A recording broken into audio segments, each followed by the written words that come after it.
There are two types of pulleys. Let me repeat what I said. There are two types of pulleys as far as the function that they carry out. Two different pulleys carry out. One is stepped cone pulley, one is fast and loose pulley. Now in the picture, in the slide that you're seeing currently, you have a picture of stepped cone pulley. Rather, two different views of stepped cone pulley. So you can see here, this is the front view of stepped cone pulley, and this is the side view. Right. So what you can see here is, on each shaft you have three different pulleys joined to each other. Right. On each shaft you have three steps of pulleys. Now entire thing on each shaft can be called as one pulley, and on each pulley you have three steps. Right. And say if you join them, the larger diameter step to a smaller diameter step, it's like a cone, isn't it? So we call this a stepped cone pulley. What is the use of this? See, at one time, you can connect the first step of the first shaft pulley and the first step of the second pulley here. Right. So you have a driver shaft, you have a driven shaft. You connect the first step of the pulley of driver shaft with the first step pulley of driven shaft. Right. So when you do this, you have one speed. If you shift the belt from this to next step, the speed is different. The velocity ratio that you have is different. For example, if this shaft is rotating at say 100 rpm, this shaft is a driver pulley, driver shaft, this is rotating at 100 rpm.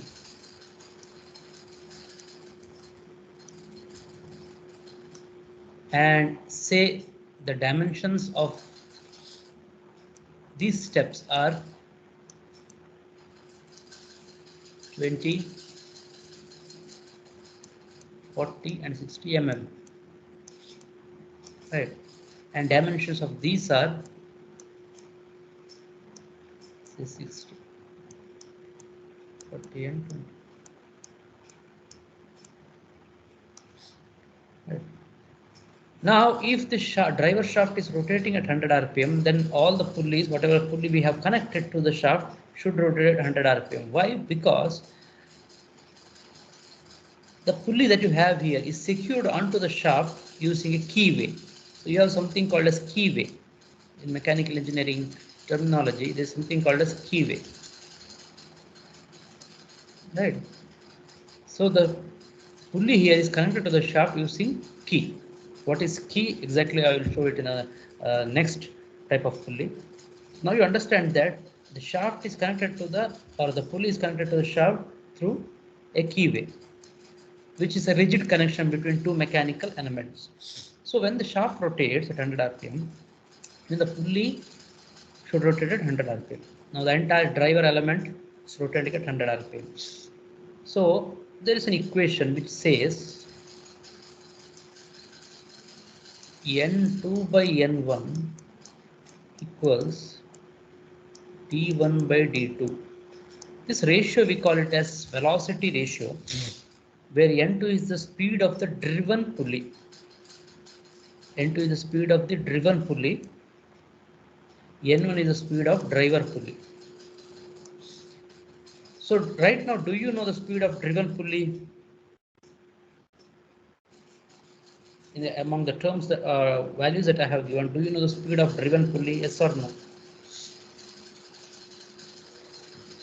Or driven shaft? No, sir. No. I have given you speed RPM of driver shaft or driver pulley. So N2 if you write and as it is, and N1 if I write as 100, what is D1 by D2?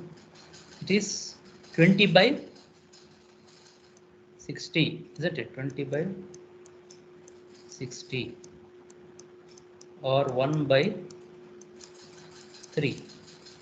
What is N2? 33. What is N2? 100 by 3, how much? That may be 33 RPM. Right. Now similarly, if you shift the belt from here to here, What do you think the speed of the driven shaft will be according to this equation?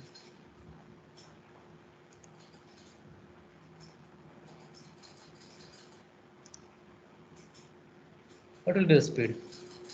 100, sir. You have to change the RHS here, right? It will be d1 by dt. D1 will be 40 and d2 is of same diameter, so 1. So n2 is how much? 100. 100. So what is happening to the speed of driven pulley here?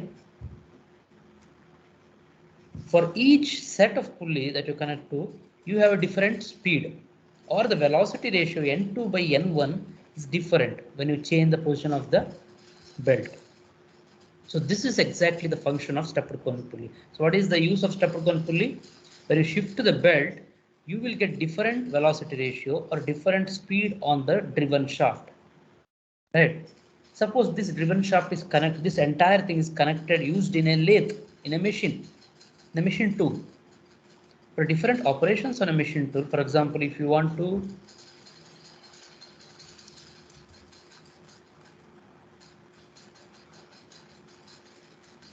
you have different types of lathe, for example, there is a machine tool called as lathe, there is woodworking lathe, there is metalworking lathe. Suppose you have a cylindrical specimen, if you have a cylindrical specimen, right, you have a cylindrical specimen. If you want to reduce the diameter, then you have to use lathe to do that, to do metalworking. Now, if you want to just reduce the diameter, you need one speed. If you want to do threading, if you want to cut threads on the cylindrical specimen, then you have to do it slowly. You cannot do it quickly.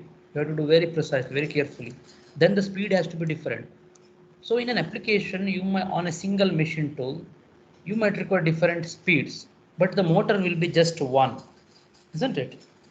So by shifting the belt from one set of pulley to another set of pulley, you can have different velocity ratio or you can have different speed on the driven shaft.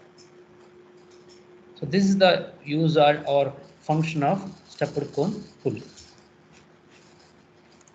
Understood? Any doubts here? Any doubt? No, sir. Okay.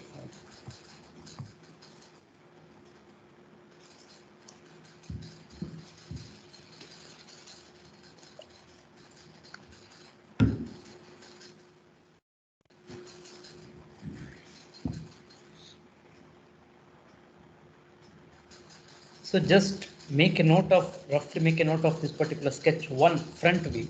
Just make a note of this front view. Just try to register it in your mind for 1 minute.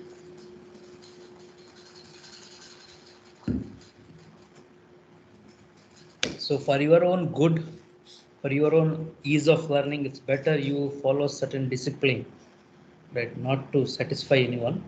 You have an observation book in front of you, and you note down important points so that things sink in very quickly or concepts register in your mind, right? And after the class, when you want to read the topic that is covered, if you go back to the learning material and your observation book, you should be able to learn it quickly. Right? Certain things will not be explained in the learning material, right? So the way a teacher explains in the class need not be exactly same as the learning material. Learning material is different.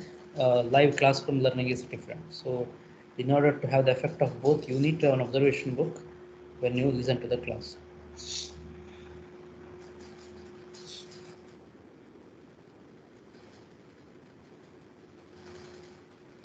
Another one is fast and loose pulley.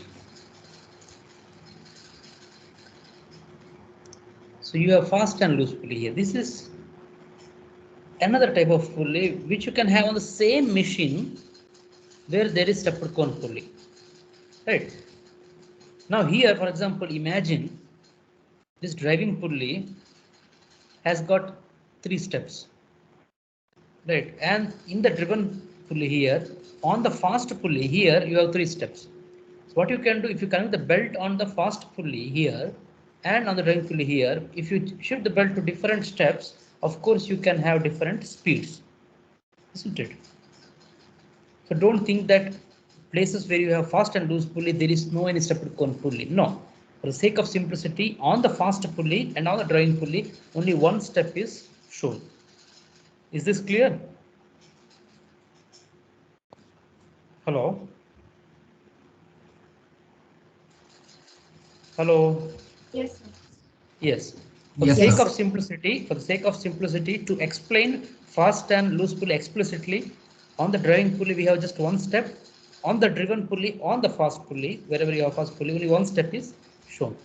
Now, the function of fast and loose pulley is, if you want to stop a machine, for example, it can be also be in a group drive, which you have learned in the last class.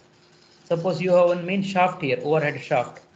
You want to just stop one machine, right? Or it can be in individual machine as well, right?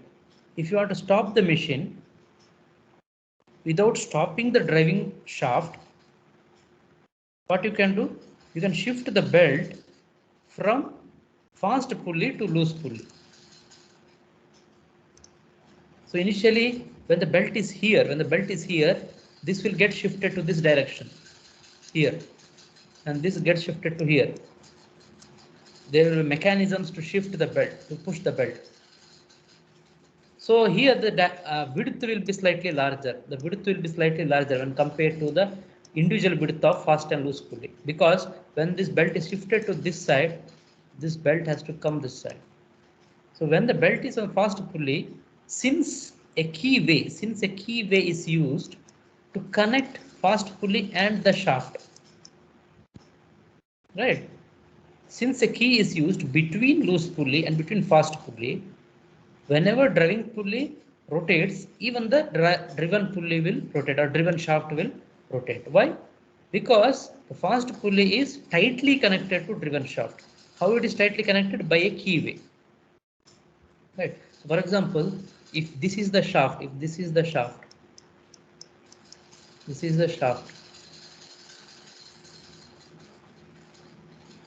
a wedge type of connection, is used here.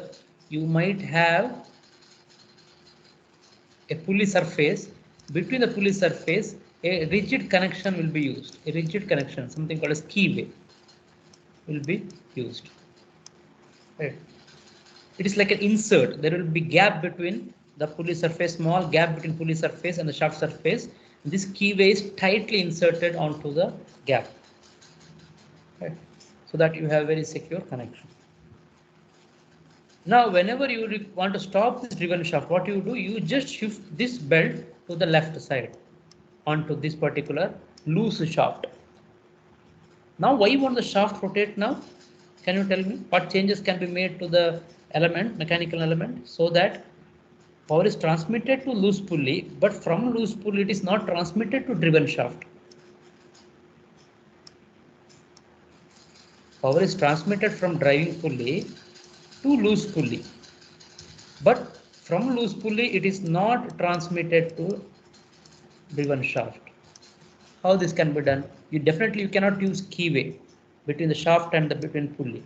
So between shaft and between pulley, you need to have a, what kind of material you can have? The one which damps motion, one which doesn't transmit the motion. A bush, in mechanical language we call it as bush. You need to have a bush kind of material, right? Rubbery type of material, right? Which is not rigid, which absorbs vibrations, motion, etc. Then what will happen? Driven loose pulley will rotate, but it will not rotate the driven shaft, and slowly the machine will come to halt. So whenever we desire at our will, we will be able to stop the driven shaft without stopping the driving shaft. At our will, whenever we want, we can stop the driven shaft without stopping the driving shaft, or without switching off the motor. This is a function of fast and loose pulley. Is this clear? Any doubt here? No, sir. Okay. So I'll erase whatever is written in the pen. So very careful when you draw such sketches. After all, in mechanical engineering, in the classic branches like mechanical, civil, etc., sketches are everything. Your drawing is everything. Right? So you should know how to represent your design in a drawing. Right? So if you draw it wrongly, it means that your idea that you have in your mind is wrong. Right? You cannot say that I had thought in the other way and I have driven it the other way. No. Whatever you draw as a mechanical engineer or a civil engineer, whatever you draw is a reflection of what you have thought. So your sketch should be proper, correct. So here, driving pulley width should be larger than fast pulley width and loose pulley width. Why? Can you tell me why?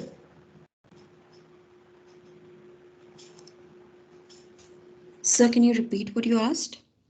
The width, this is the width, this width. Can you see the laser pointer? Yes, sir. Can you see? This width is larger than width of fast pulley or width of loose pulley. Not combined, this individual fast pulley width and individual loose pulley width. This is larger than this, isn't it? Can you see it? Can you see that this width is larger than this width? Yes or no? Yes, sir. Why is that? Sir, is it a speed dampener? That thing I have explained, that is fine. When you shift the belt has to be straight right. It cannot be twisted. Belt cannot be here when one side here and another side here. The entire belt should get shifted to right side. So there should be some space now in driving pulley. Got it? There should be some space in that driving pulley.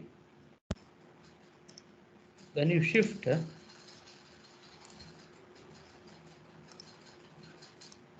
you are shifting to this side. Here it gets shifted to this side. So it cannot be like this. It cannot be connected like this.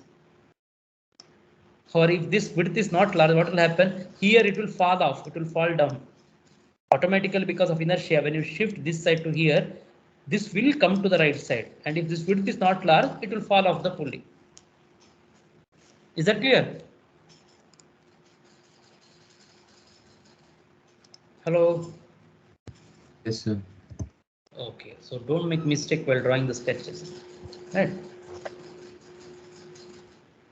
See this particular video.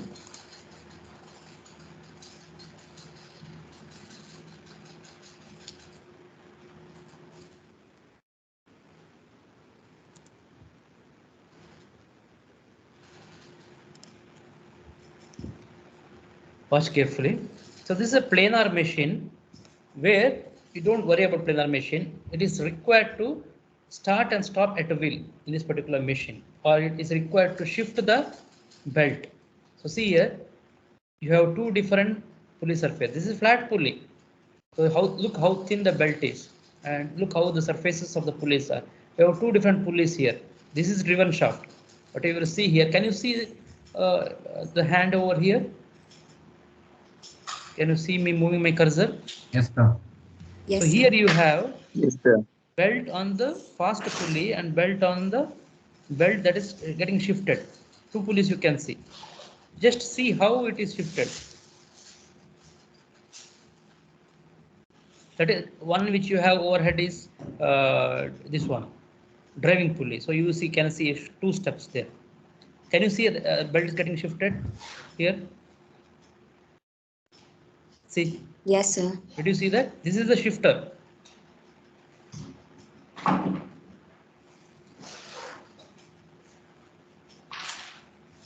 Understood? So now the driving shaft can be rotating, but when you shift it loose pulley, the driven shaft can slowly come to a halt. But it will take time definitely because of the inertia. So see, driven shaft you see. Right. So that is the use of fast and loose pulley. So if you want to see the key way, so you see here fast pulley.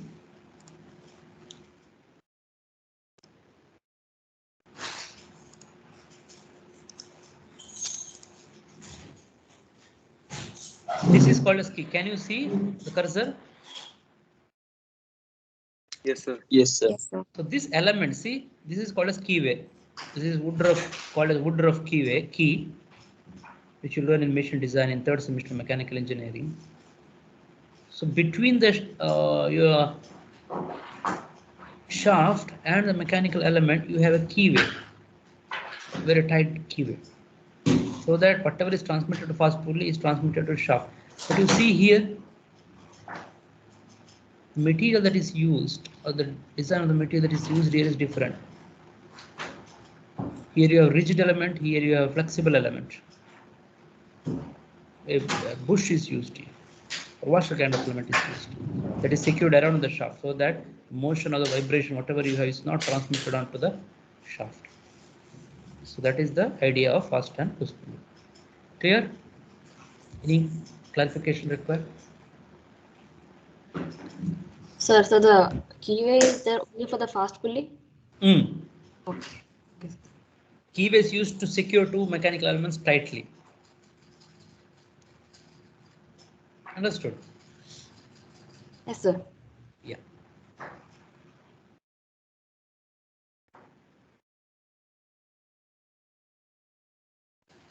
Next you have velocity ratio. Already I have explained velocity ratio. Velocity ratio in general, it can be for belt drive or gear drive. Right now we are concerned only with belt drive. It's defined as the ratio of speed of driven pulley to the driving pulley. So the ratio of speed of driven pulley to speed of driving pulley is called as velocity ratio. Right. So in our case, for example,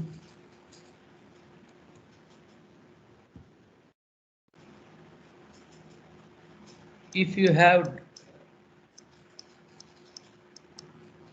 driving shaft, right, and if you have one pulley on that, right, and you have one more shaft, driven shaft, you have pulley on that. If you connect these two pulley with the belt, if speed of driving shaft is n1 and speed of driven shaft is n2, what is velocity ratio? Velocity ratio is, what is the speed of driven shaft? n2. n2 by n1. This is velocity ratio. Right. Now there is a relationship between velocity ratio and ratio of diameters. Let us see how it is derived.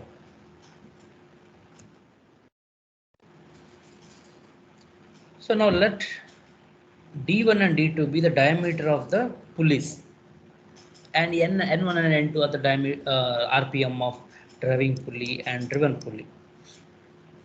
Right. What we have to do while calculating velocity ratio is, we assume that motion is reliably completely transmitted from the pulley to the shaft, right? Because there will be no any relative slip. So when you do that, we know that in a surface, when a belt rotates on the pulleys, the linear speed on surface anywhere is same. So if you see here, suppose you keep a stone here, you keep a stone here, both should move forward at the same speed, meaning linear speed will be same, right? So if you equate the linear speed of two different pulleys, right, what is the linear speed? V equals pi d1 n1 v1 and v2 is pi d2 n2. So you get d1 n1 equals d2 n2, or n2 by n1 equals d1 by d2. The equation that I used while explaining stepped cone pulley is derived just in one step. So you write this down, velocity ratio equals n2 by n1 equals d1 by d2. n2 is speed of driven pulley, n1 is speed of driving pulley. d1 is diameter of driving pulley, d2 is diameter of driven pulley. Hello.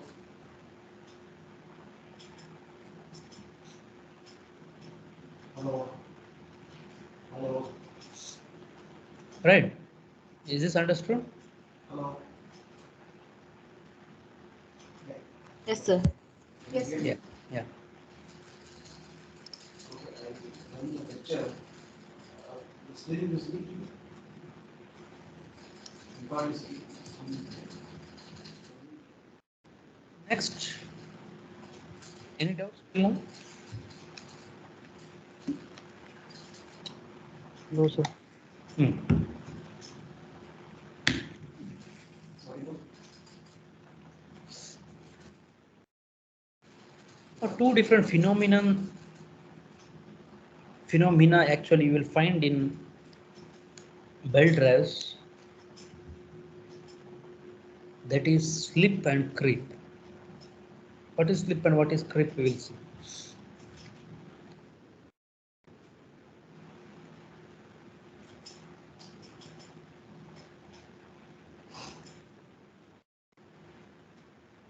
So you just think of the belt drive here.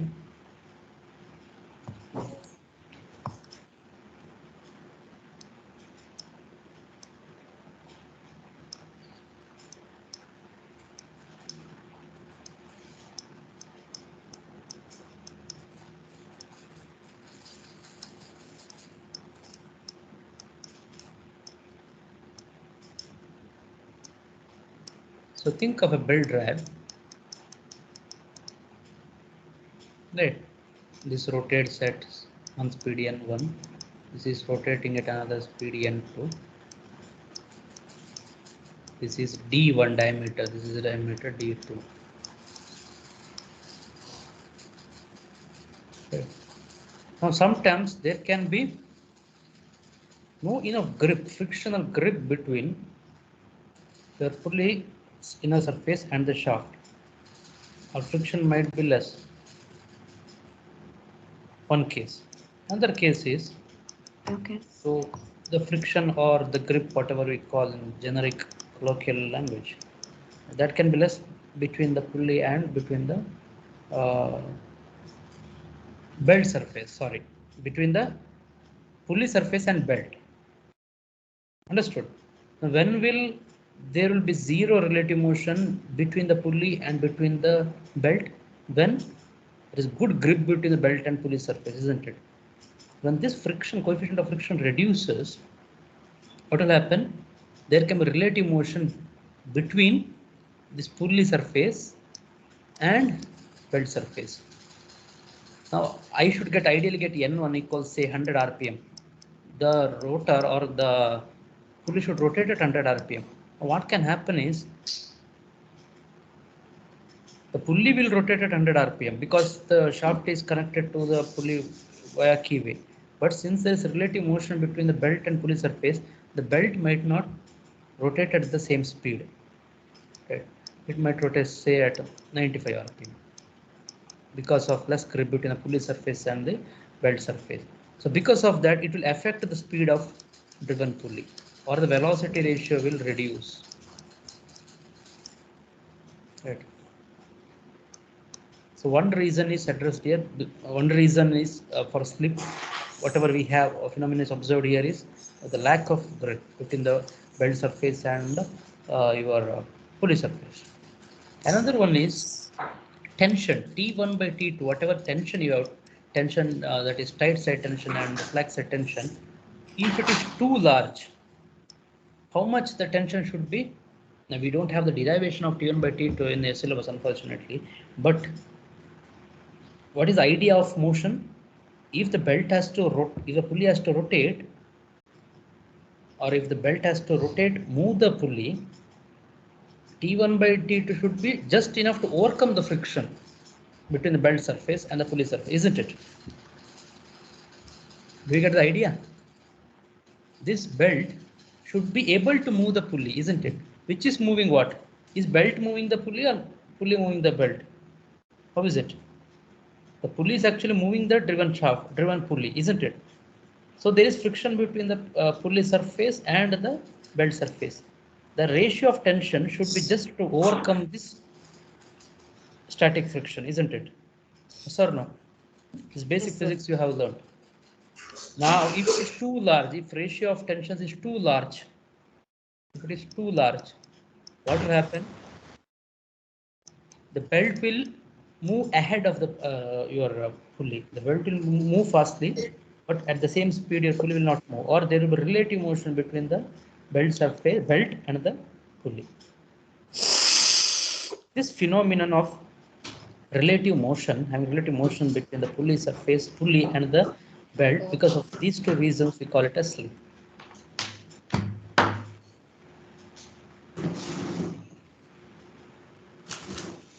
Because of the lack of discipline of one student, other student might have to suffer. Please mute your mic.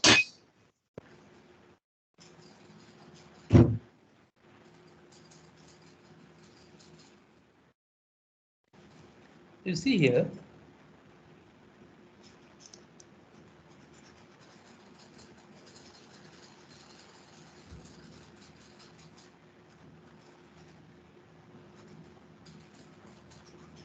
sliding of the belt, which causes a relative motion between the pulley surface and belt, is called as slip. So causes for the slip is, I have explained already, let me reiterate. Coefficient of friction between belt and pulley surface decreases, right? Or both, even if the pulley surface becomes smooth, even then the friction between the two surfaces is less. And another one, difference between tensions in tight and slack side. Because of that, whatever relative motion you have, it is called as slip. Because of slip, velocity ratio will reduce. If velocity ratio reduces, power will reduce. So this is the effect of slip on velocity ratio. You see here, 100 minus S. S can be say 2%. Slip can be say 1 or 2%. By that amount, N2 by N1 will reduce. Right. Is it clear? Is it clear? So what is Yes, S, sir? Slip. As for slip, it Like the centimeter moves or something. No. It's slip by what percentage your velocity ratio is reducing. So yes, if say you substitute 2, right? Then what is that particular term? 98 by 100. So by that amount, N2 by N1 reduces. For example, you can take any value and see. If D1 by D2 is say 0.5, ideally this term should be 1. If there is no any slip, this term should be 1. If it is say 0.9, how much this whole term become? It becomes 0.45.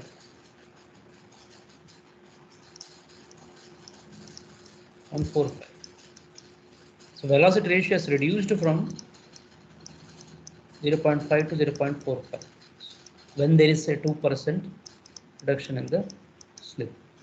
Understood? Whatever percentage of slip you have.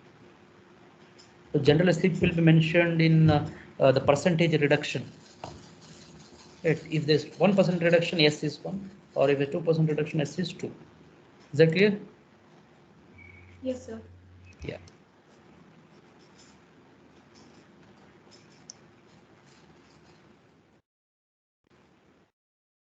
Next is creep. Be very careful here while understanding these two terms. What is creep? Now we have, you see one video here.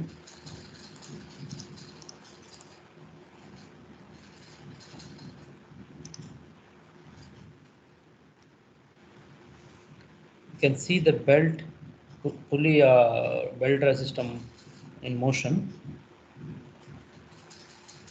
What is happening to the slack side? You see. Can you identify the tight and slack side here? Yes, sir. Is the upper one is the slack side? Yes. Uh, So because of alternate stretching and contraction of the belt. Now T1 by T2, one should be tight, one should be slack, yes. Right. But if you don't prevent this particular phenomenon of creep, what is happening here? There is alternate stretching of the belt and contraction of the belt, because of which the length of the belt can increase over time, because of which there can be relative motion between the belt and the pulley, because of which there can be loss of velocity ratio and loss of power. So how to maintain that ratio of tensions and equally have a proper transfer of power. How to have better contact there? How to reduce this movement, slack side contraction too much? There's too much contraction there. How to try to bring it down? How to reduce creep? So you can make the belt a little bit shorter, sir. No, it has to encircle the center distance and diameter of the pulley surface. So what is done is there is something called crowning. Crowning. So this term is not there in your syllabus, but better you know.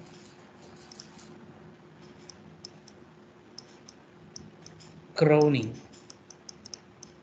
In flat belt pulleys, the surface instead of being flat, it can be like this.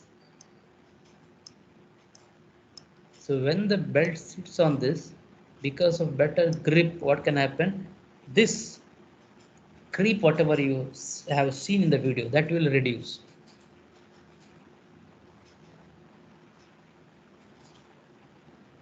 Right. The creep will be more if there is no any crown. When there is crowning, it can be reduced, it can be controlled. Still that even better tension will be there, but there will be better grip between the pulley surface and the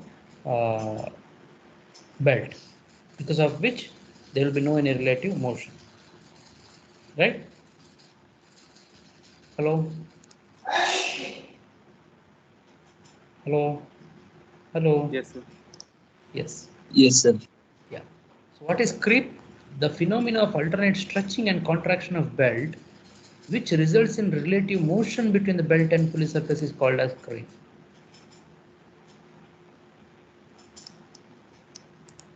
Once again.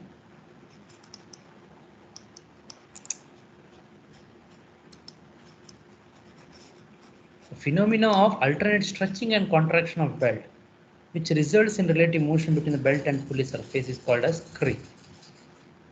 Right. Because of creep, what do we have? You have loss of power, just like the effect of slip. Even the effect of creep is loss of power and decrease in velocity ratio. But phenomenon are different. Slip is different, reasons are different, creep is different. Right. You to reduce creep, we do the crowning.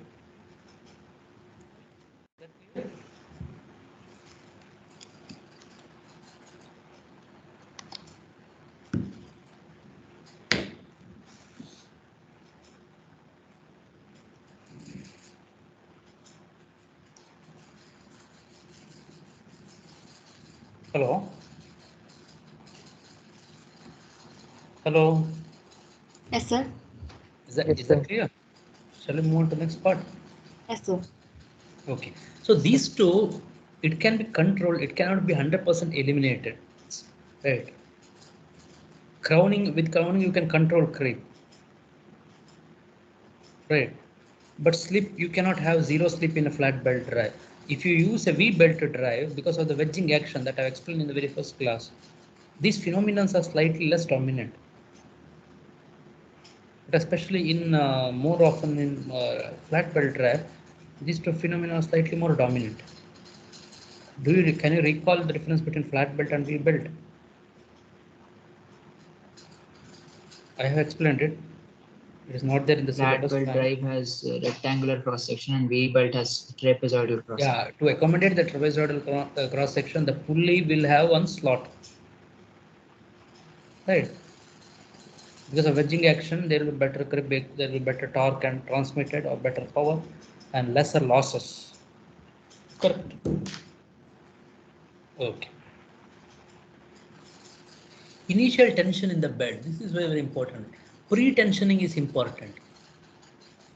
Right. When you have belt on the pulley surface, pre-tensioning is important, so that there will be better grip between the pulley and the belt surface. Only then your pulley will rotate. You have to tightly secure the belt onto the pulley. Right. It cannot loosely lie on the pulley, isn't it? So what happens is this tension, initially the overall tension is same. On the pulley surface, initially the overall tension is same. When you switch on your motor, one side tension is T1, another side T2. So what happens on one side tension? Say if the initial tension is T0, if the initial tension is T0 everywhere, any cross section you take, the tension on the belt is T0. Once you switch on the motor, what happens to T0? It increases to T1. At some other surface, some other area, what happens to T0? T0 reduces to T2. This difference, whatever delta difference you have, both are same, isn't it? Both are same. So if you equate these two, you should get T0. Correct? Isn't it? Yes, sir. That is what is done here. T1 minus T0 equals T0 minus T2. You get T0. T0 equals T1 plus T2 by 2. So initial tension is T1 plus T2 by 2. So there has to be some initial tensioning or pre-tensioning of the belt before you operate your belt drive. When you assemble that, some tensioning should be there. Right? That is called as initial tension.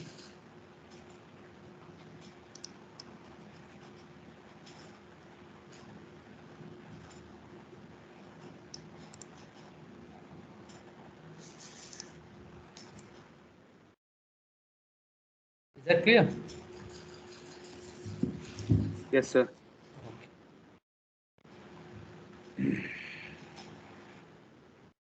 Next, power transmitted by belt drive. So, yeah. 1 second. 1 second.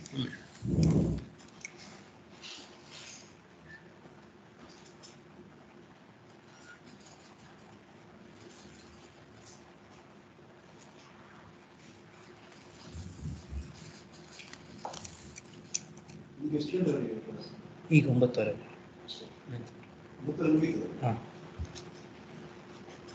So power can be written in terms of force and distance. How power is written? Force, distance, and time.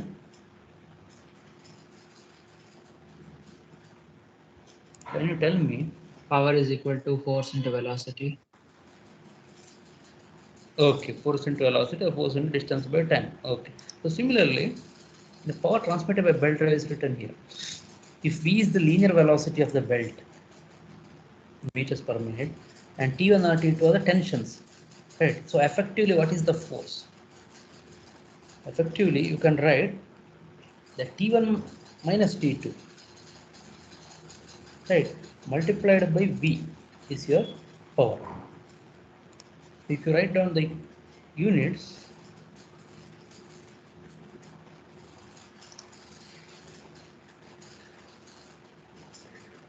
so whatever difference in tension that you have or force, T1 by T2 is the net force, isn't it? That is Newton is the SI unit of it, and SI unit of your linear velocity is meters. You write in meter per minute or meter per second, right? Say you write in meters per second, then this 1000, this 60 will not be there. If you write in meters per minute, then Newton meter per minute. How do we convert that Newton meter per second? Divided by 60. 1 Newton meter per second is 1 watt. 1 watt. So if you divide it by 1000, what you get unit of power is kilowatts. Isn't it? So T1 by T2 into V is the equation. This is the equation. This is the equation. Right. To convert into watts, I have it in Newton meter per second. You divide it by 60. You divide it by 1000 to have the power in kilowatts. So 1 watt is defined as 1 Newton meter per second. Right. If the force is 1 Newton and the object moves at speed of 1 meter per second, then the power delivered is 1 watts. That is the definition of power. So power transmitted by belt drive is T1 minus T2 into V. Now here what can happen is, do you think in a belt drive, the power, the electrical power that you give to motor will be Same as the power that you get in a belt drive?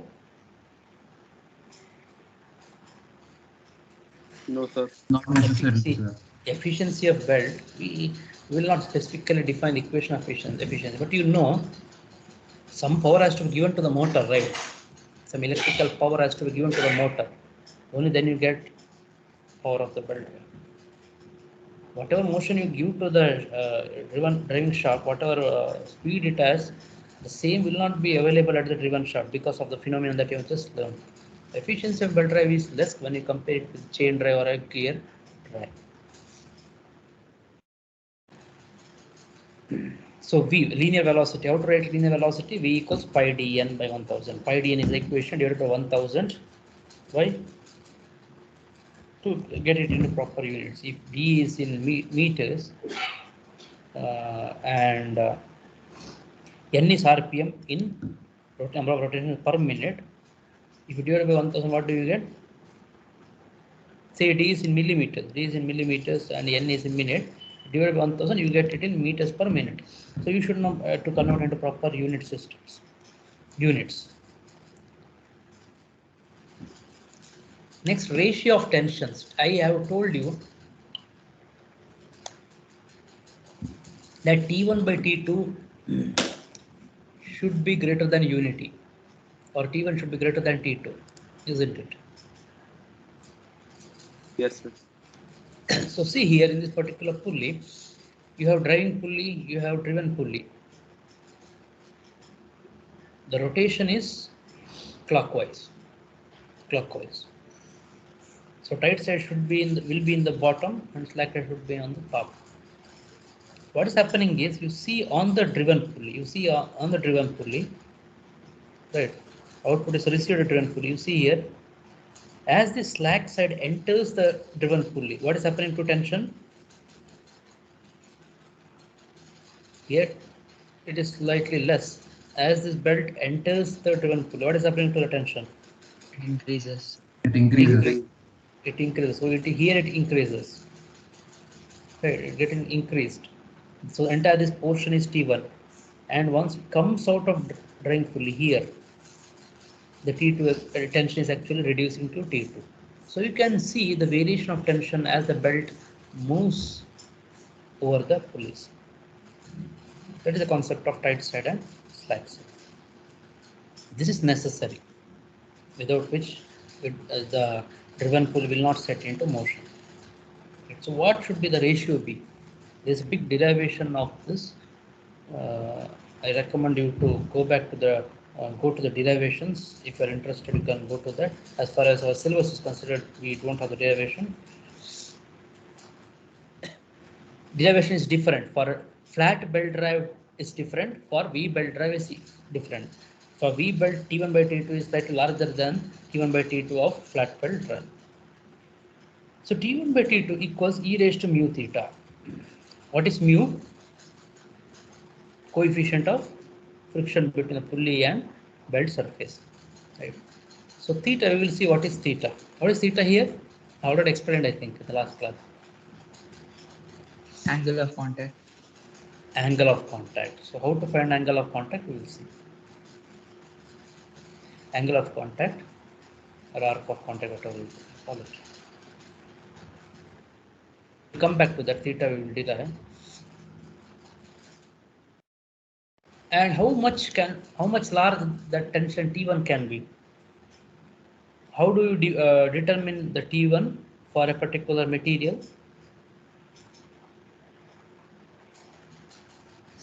Can you give me any tension? Can you pull the belt by any force? There should be some limit for each material, isn't it? Should not exceed the yield strength or the ultimate strength, tensile strength of the material. Yes or no? Yes, sir. Yeah. So what is the permissible tension? You should know. And depending upon the permissible tension, will determine the width. For different types of materials, you will have permissible tension per mm width of the belt. Right. Permissible tension per mm width will be specify. So with that, you should determine the width of the belt. Right. Suppose you fix the width of the belt, then it will limit the tight side tension. Right. Or if you limit tight side tension, then the width of the belt will be limited. So width of the belt equals tight side tension T1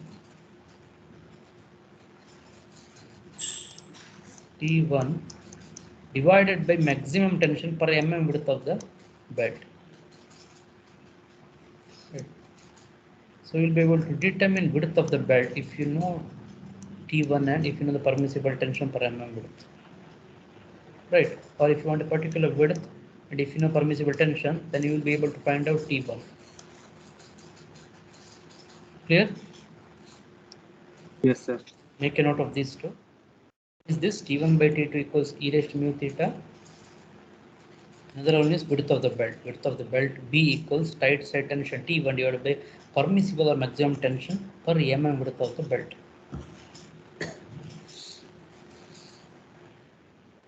Now let us come to length of the belt.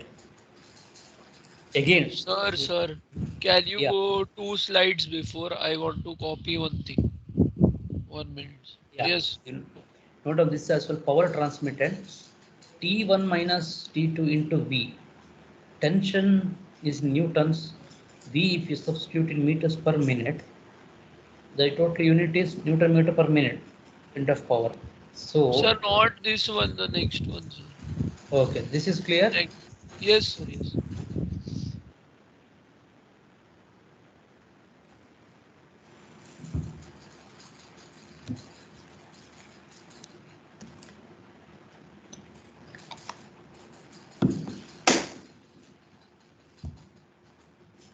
Noted down. Yes, sir, yes, sir. Thank you, sir. Second.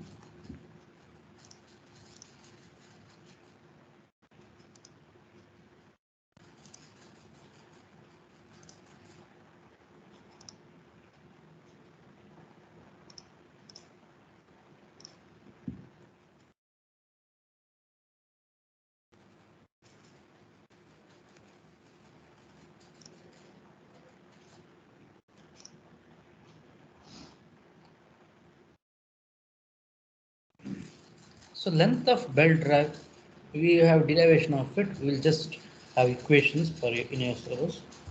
So this is open belt drive, right? So you observe see the geometry of it here. L length of belt is equal to pi into R1 plus R2. R1 is the diameter of the driving pulley here, pulley P, and R2 is the diameter of pulley Q. Right. So L equals pi into R1 plus R2 plus R1 minus R2 whole square divided by X. X is the center distance. This is X, center distance, plus 2X. Right.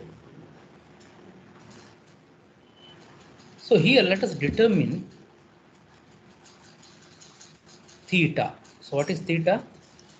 We call it as angle of lap or angle of contact. So what is theta? Are theta different? Theta, angle of lap, always determined for the driven pulley. So driven pulley is where work is done, right? So always theta is defined for driven pulley. Did you understand what I'm saying? Theta is always defined for driven pulley. What is theta here? This entire angle of lap, or arc of angle of contact. What is it?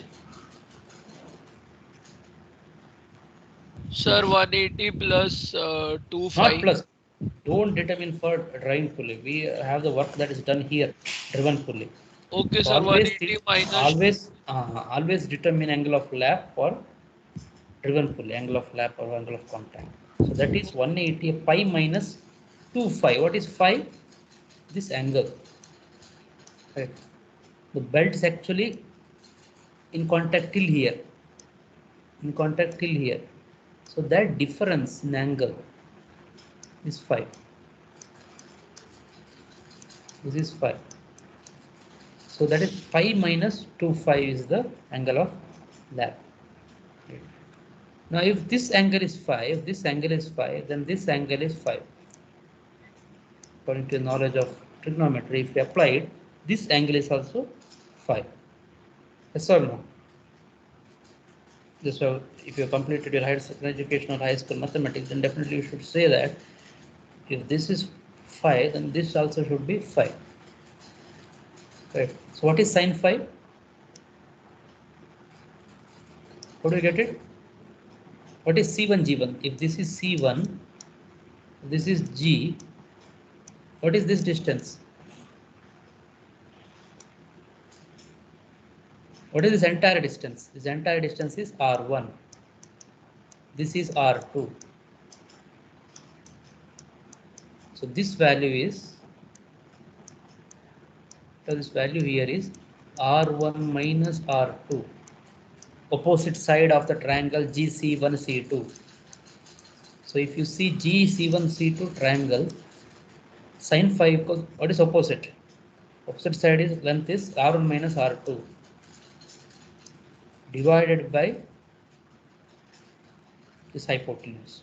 So this is right angle triangle here, this is right angle. So this is the hypotenuse. So that is x. X is center distance. So y equals sine inverse of R1 minus R2 divided by x. Was it clear? Yes, sir. Right. You make a note of this completely.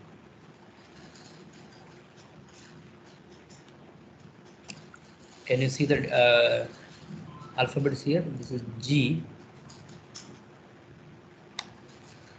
This is C1, G, C1, C2. It's written here. It's angle.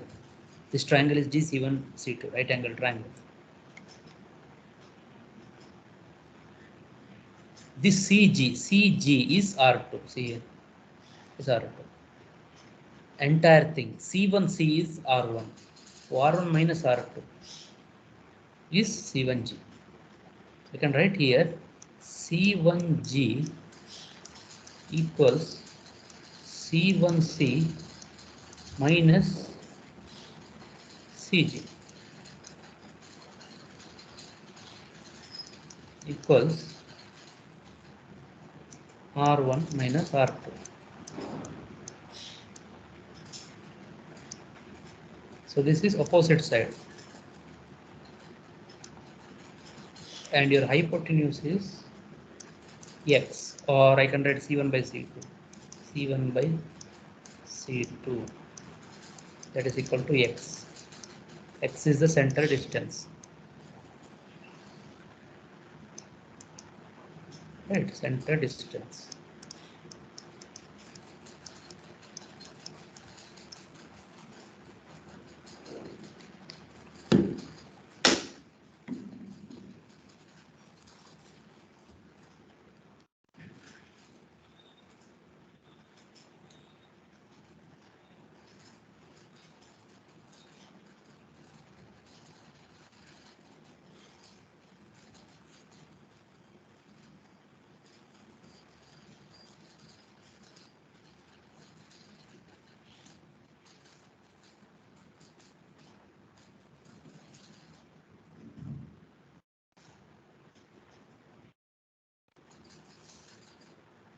Tell me once it is done. Have you finished? Are you taking it down?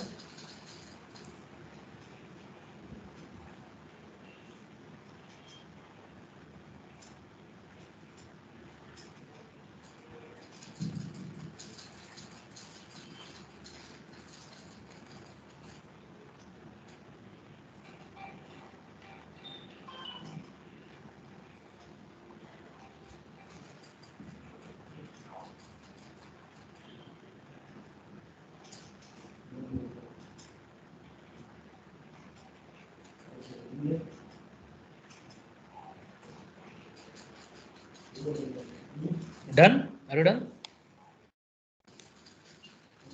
Hello? Yes, sir, done. Anyone else that to complete? Yes, sir, done. Yes.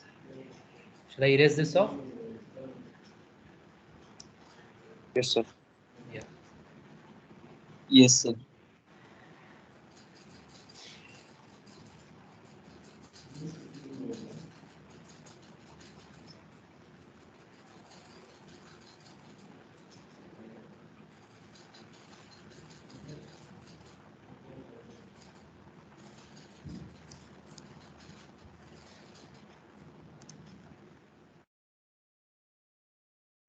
So length of crossed belt drive. You see the cross belt drive here. We have discussed in the last class and we have stated that length of cross belt drive is greater than length of open belt drive. Because definitely it has cover a larger path compared to open belt drive. So intuition says that it has to be higher, and it is proven as well mathematically. L equals pi into R1 plus R2 plus R1 plus R2 whole square by x plus 2x. So this is the length.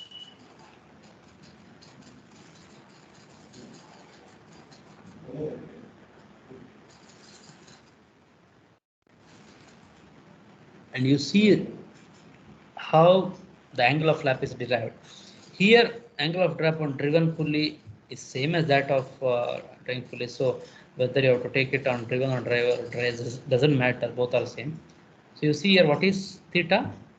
Theta is pi plus 2 pi. Since the belt has to come down, the point of contact, end of contact between the pulley surface and the belt is here. These are all determined long back by people or scientists or engineers. So you have to just learn it. So here on F you have the end of contact, and here you have end of contact. So this entire thing is pi plus 2 angle of flap for crossed belt drive. So from the triangle here, what you can see is sin phi equals R1 plus R2. This angle.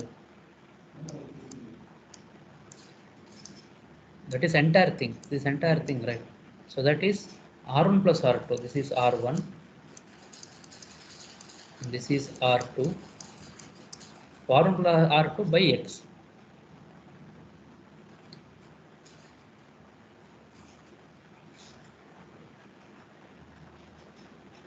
So angle of flap definitely will be larger for angle of flap will be larger for crossed belt drive.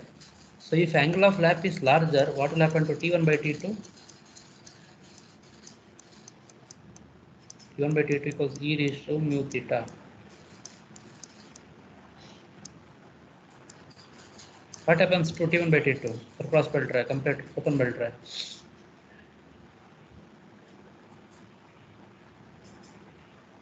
Sir, Is it increases? It is higher. For cross belt drive, it is definitely higher.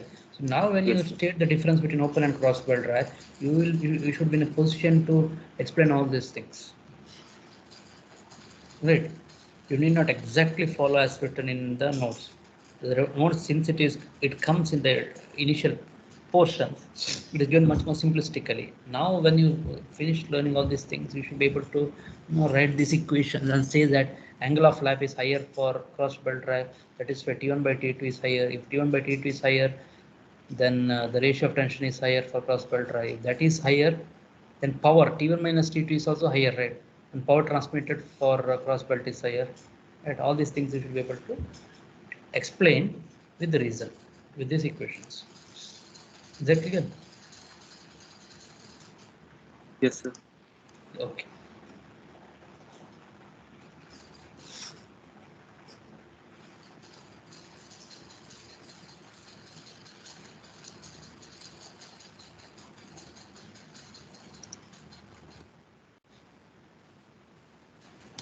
So flat belts or belt drives, especially flat belts, since we have only flat belts for in your syllabus, advantage of flat belt is if the belt goes, then definitely it will go. If belt completely fails, then definitely it is gone. But that is over a long run. But otherwise, the regular maintenance here is lesser. Compare that with, say, gear drive, where you require lubrication, or chain drive. Right. So running and maintenance cost is low, and it can transmit power over a long distance, or you can call this as features of belt drive. At moderate distance, say more than 3 meters, more than 4 meters to 4 to 8, 4 to 7 meters. If it is say 10 meters or greater, then you need to have, you can have a rope type of drive. Okay. Then efficient at high speeds. Whatever efficiency I have spoken of, that efficiency is lesser for belt drive at lower speeds. At high speed is slightly, it comes out to be larger. Right. So lower speeds, efficiency will be higher for chain drives. So the disadvantage is center distance. Like I told you, the center distance is lesser than the stated value. Then I have told in earlier slides that there can be, the belt can lift from the surface, or there can be no proper power transmission. Right, and because of this, there are other disadvantages. So all other parameters get affected, and there are phenomena like slip. Right, or there can be heat losses because of all these things. Exact velocity ratio cannot be maintained, or the exact power, whatever power that you give, it reduces by a big amount. Right, exact velocity ratio cannot be maintained, or slip and creep can cause loss of power. Right. You can always prevent this, always regulate this, but you can completely eliminate it to zero.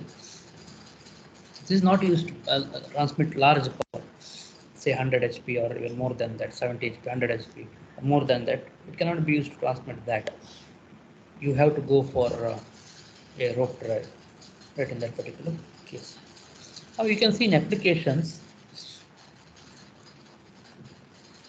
what kind of drive is used in bicycles?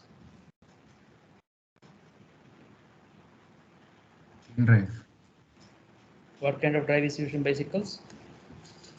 Gear drive. Chain drive. Huh? Chain drive, sir. Chain drive. Chain drives. So why do you think belt drive cannot be used there? The speed is very low and it can slip. One is phenomenon of slip, right? And at that speed, at low speed, efficiency is also less. You might pedal it very strongly, but the cycle might not move that speed. Isn't it? That's what you said. Okay. Now, how can you still have the belt drive? But if you compare to chain drive, what is the advantage of belt drive? Can you tell me? It does not slip because it is No. attached. Belt drive, you have a disadvantage you have stated. Compared to chain drive, what is the advantage of it? It works at high speeds. No, bicycles, I mean, how much high speed?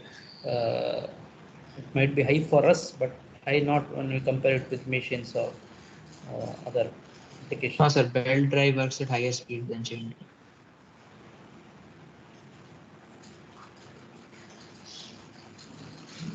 drive. Sir, maintenance cost is lower. Maintenance cost, isn't it? Maintenance is required for chain drive, that lubrication that we need to maintain for chain drive, and perfect alignment should be there.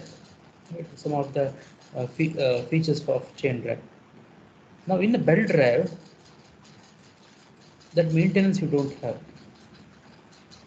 But there are some disadvantages, like you said, there can be slip, there can be loss of power, at low speed efficiency is lesser. So how to overcome these disadvantages, and how can we use belt drives in bicycles? Is it possible? There is timing belt you might have seen in your cars. It has got teeth on the inner surface of the belt, isn't it? So belt drive,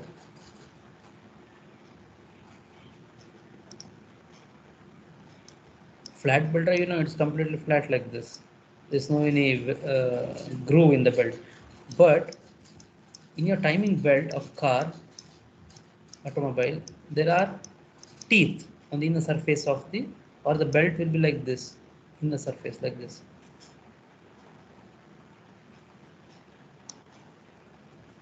In that case, your whatever you have,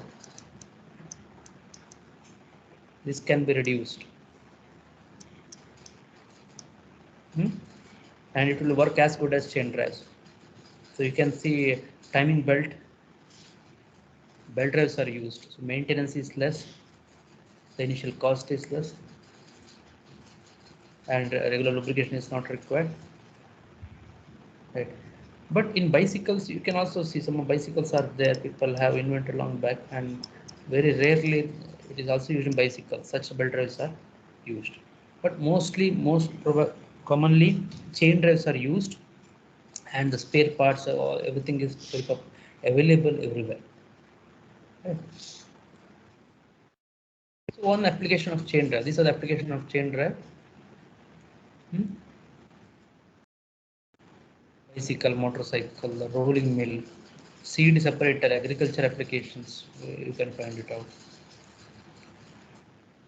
And different types of two different types of chain drive. You have one that's shown on the left side, and the one that's shown here silent. Industrial application it is used. So chain drive's advantage is that why it is used in applications like this is because they are positive drives. What do you mean by positive drive? Means they have no slip or velocity ratio remains constant. Velocity ratio remains constant. Right. So what does the chain drive consist of? It will have sprockets, two-thirds sprockets you have seen in bicycles, and very basic type. I'm not talking about a very multiple speed chain drive, right? Wherein you shift the chain from one to another. I'm not talking about that. Very simple chain drive. It will have a chain and two sprockets. Right. The sprockets, what are sprockets? They are teethed wheels. Right. So chain drives will be seen in bicycles, motorcycles, rolling mills, machineries, machine tools, etc. Yeah, these are the applications of chain drives.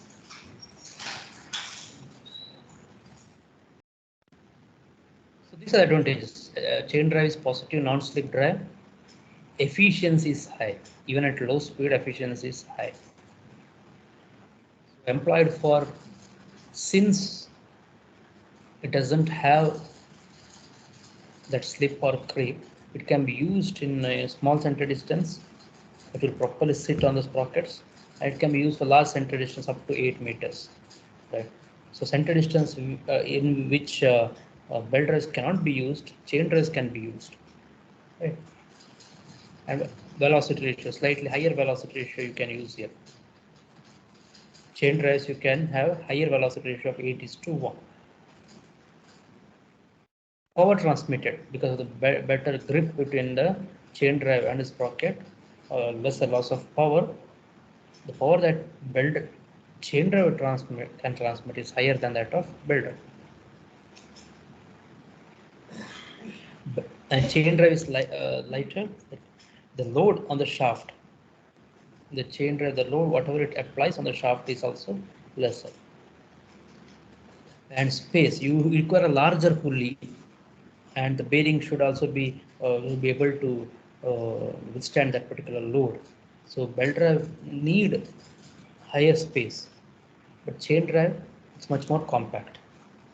All this you can observe in our day-to-day applications. You can go to machine shop and see how a stuck cone pulley looks like, or a belt drive looks like, and the chain drive application you can see it in your daily life. You can make a note of all these things. Disadvantage, what are disadvantage of chain drive? Can you point out any disadvantage that a chain drive has? High maintenance cost. Yes. This is one disadvantage. I have told in last class some misalignment between driving and driven shaft is okay for a belt drive. But since we have chains here which has to sit on the tooth of the or teeth of the sprocket, even there is slight misalignment, the chain can come off, isn't it? And it requires good lubrication. Lubrication is very much required. That regular maintenance is important. That initial cost definitely will be there. Compared to belt drives, the initial cost definitely is also there for chain drive as well. And then you have rope drives, even better than chain drive. Even the power transmitter Sir, rope drive. Yes. Can you, what was the second point for that disadvantages? Okay, sir, good lubrication. Lubrication, right? Lubrication. Once you learn chain drive better definitely you will know all these things, right? Slightly you have to observe the applications that we see in our daily life. Rope drive, the power transmitted is greater, center distance is greater. You see center distance are greater than 10 meters, and you have seen the application of rope drive in elevators or in cranes, right? And in the olden days, it is used in wells, water wells to lift water. The ropes have that particular strength that the center distance can be larger and that load lifter can be very high. Center distance greater than 10 meters, power transmitted is more than 200 HP. So some of the applications are elevators or lifts, cranes to hoist something. Right. So see these applications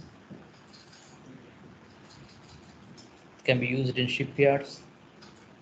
Right. It can be used to lift something like car. These are the applications of rope drive. Right. So we will stop here. We'll stop the class here. Next class we will begin with gear drives. So whatever you have learned today, you just recall. You recall what you have learned today. You have learned the concept of what stepped cone pulley and fast and loose pulley. Then you have learned. After that, what you have learned, velocity ratio. You come across velocity ratio term. Slip and creep. You have learned. You have gone through the equations of ratio of tensions, concept of tight and slack side, power. Then you have learned the advantage and disadvantage of belt drives in the applications. Then you have compared belt drive with chain drive, and you have also learned a little bit about rope drive. Correct. So when you compare these three, belt drive, chain drive, rope drive, what are the factors that come into picture? Power transmitted. Power transmitted. What are the factors depending upon which you will select drives? What are the three factors? Power transmitted, center distance, and speed. Based upon that, you should be able to select one among these. Right. And in belt, we will limit ourselves only to flat belt, not a timing belt or a toothed belt or not even weak belt. Right. Any clarifications, any doubt?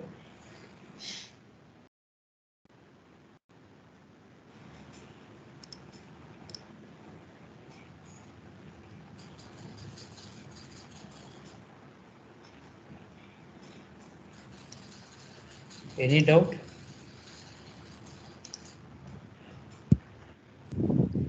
No, sir. Shall we call it for the session? Call it for the day? Done? Shall we discuss? Okay. So we'll see in the next class.